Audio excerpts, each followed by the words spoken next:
father is a clergyman in Holland. In our family, there has always been one who preached the gospel. It is my fervent desire that the spirit of my father and grandfather may rest upon me. This is he, Vincent van Gogh, 18 now, but soon at 23, desperate to be a preacher. He does not know it, he cannot know it, but upon reaching that decision, he will have left only 15 years of life wherein to shape a totally different career. His story best begins when as a boy he wandered the moors of his father's parish in Zundert, a little village in the south of Holland. Zundert, I can see again the radiant blue sky with the white clouds in it. Every path, the views of the fields outside, the church, the graveyard. Yes, especially the graveyard. For when as a child he passed these monuments on his way to church, he looked down upon this grave bearing his own name. The grave of his elder brother, still born a year before himself. The same day of the same month, March 30th. And because of his parents' grief, the living Vincent, all during his early years, lived in the shadow of the dead Vincent beneath this tombstone.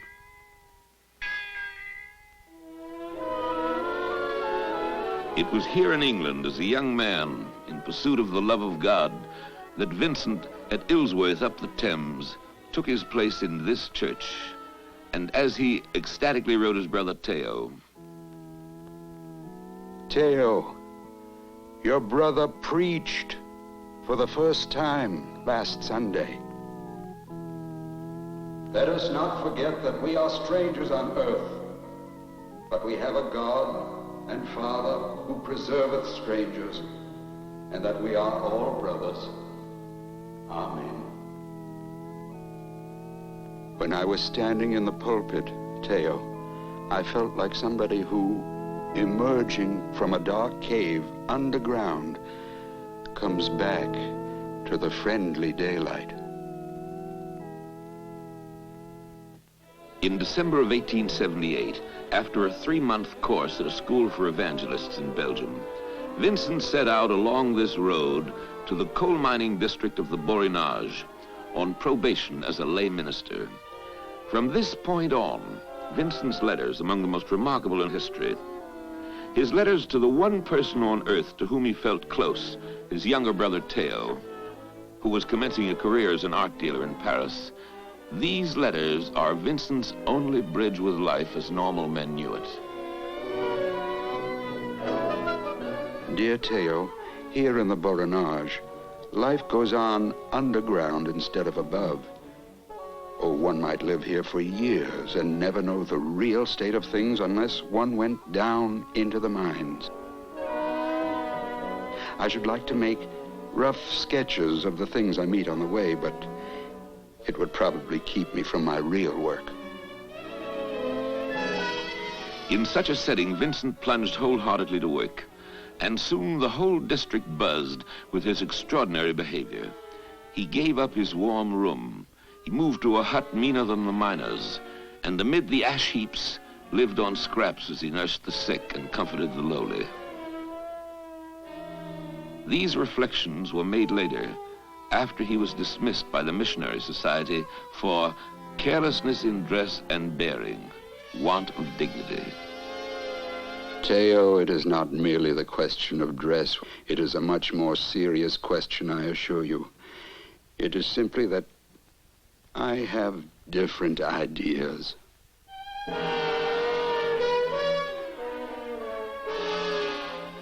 It is here to the village of Queen that Vincent finally came after his dismissal. I'm not made of stone or iron, like a hydrant or a lamppost, to improve my life. Don't you think I'm eager to? But I'm more afraid of remedies. Your advice to become an engraver of visiting cards or a bookkeeper or a carpenter's apprentice. Perhaps it is only a terrible nightmare. With or without our permission, the wind turns and we have a thaw. I still have some hope of a change for the better. Thereafter, 9 months of silence. And then... July 1880.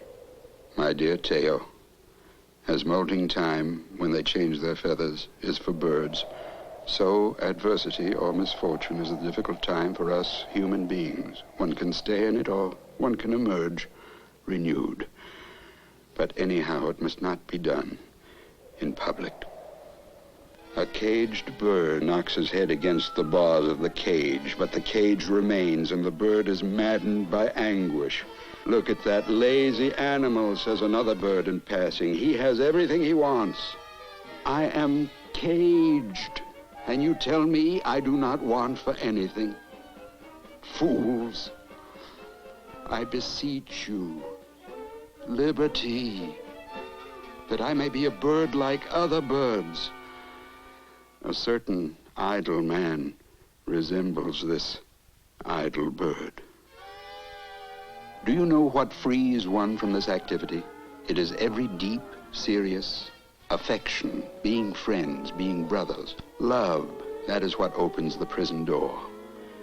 But I must continue on the path I have taken now. In deep misery, I said to myself, I will take up my pencil and I will go on with my drawing. From that moment, everything seemed transformed for me.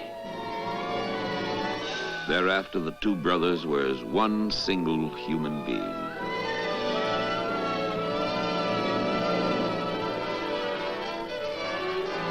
Here to Brussels comes Vincent van Gogh, struggling to teach himself drawing like a man possessed. I am in a rage of work. My aim is to learn to make some drawings that are presentable and saleable.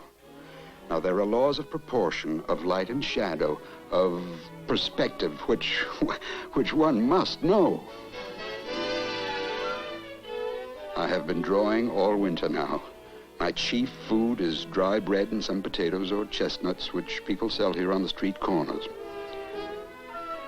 The main thing for me is to draw. The cheapest way would perhaps be for me to spend the summer at Eton. I can find subjects enough there.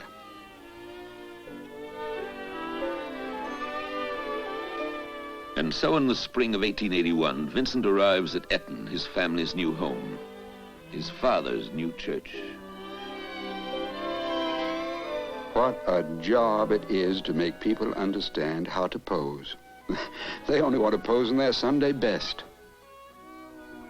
I have learned to measure and to seek for broad lines.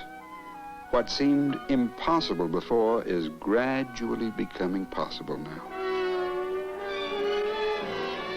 Dear Teo, there is something I must tell you. A deep love has grown in my heart for Kay.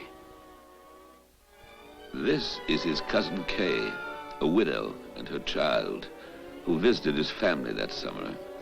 Kay, who replied to his proposal of marriage, no, never, never. I look upon that no, never, never as a block of ice which I press to my heart to thaw. And though he pursued her to her home in Amsterdam, asking to speak to her only as long as he could hold his hand in the flame of an oil lamp, and so doing until he faints from pain, all was to no avail. Convinced at last, resigned, Vincent leaves for The Hague to study with his noted painter cousin, Mauve. And there... Teo, I found a woman. Not young, not beautiful. She doesn't have a lady's hands like Kay. A pregnant woman who had to walk the streets in winter to earn her bread. You understand how. I took this woman for a model. So far, I've been able to protect her and her child from hunger and cold. I cannot, I may not, I will not live without love. I am a man, and a man with passions. I must have a woman Here in The Hague, Vincent struggles on, living with and drawing the girl he called Scene, his own. Today I mail you a drawing to show my gratitude for all you have done for me. In my opinion, it is the best figure I have drawn yet. I want to do drawings that touch people, so that people will say of my work, he feels deeply, he feels tenderly. What am I in people's eyes? A nonentity or an eccentric and disagreeable man? Somebody who has no position in society, the lowest of the low. I want my work to show what is in the heart of such an eccentric, of such a nobody. This is my ambition. And it was here that color came into the life of him who was to become one of the greatest colorists of all time. Theo, just think, I have been struggling for years, and now comes a dawn of real light. Theo, I sit down with a whiteboard before the spot that strikes me. I say to myself that that whiteboard must become something. I find that nature has spoken to me.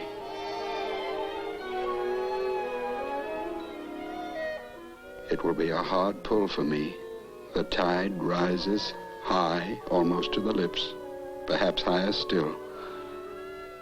But I will sell my life dearly.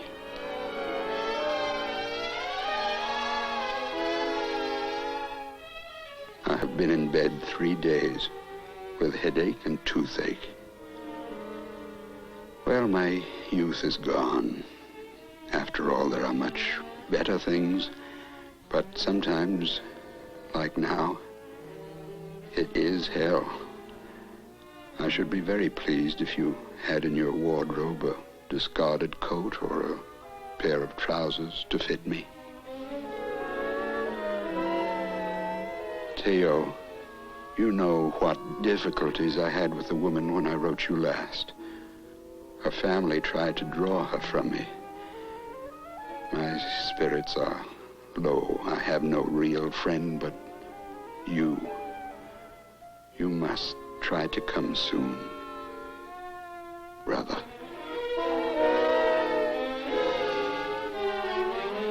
When Theo at last arrives, he finds that Vincent has left his teacher, Mauve. He said I had to draw from casts. I smashed those plaster casts to pieces. I will draw from casts when there are no hands and feet of living beings to draw from. I should love to go to Drenthe, that country of heath and moorland. And so he does, leaving the woman, leaving The Hague, drawing the burden of his past behind him.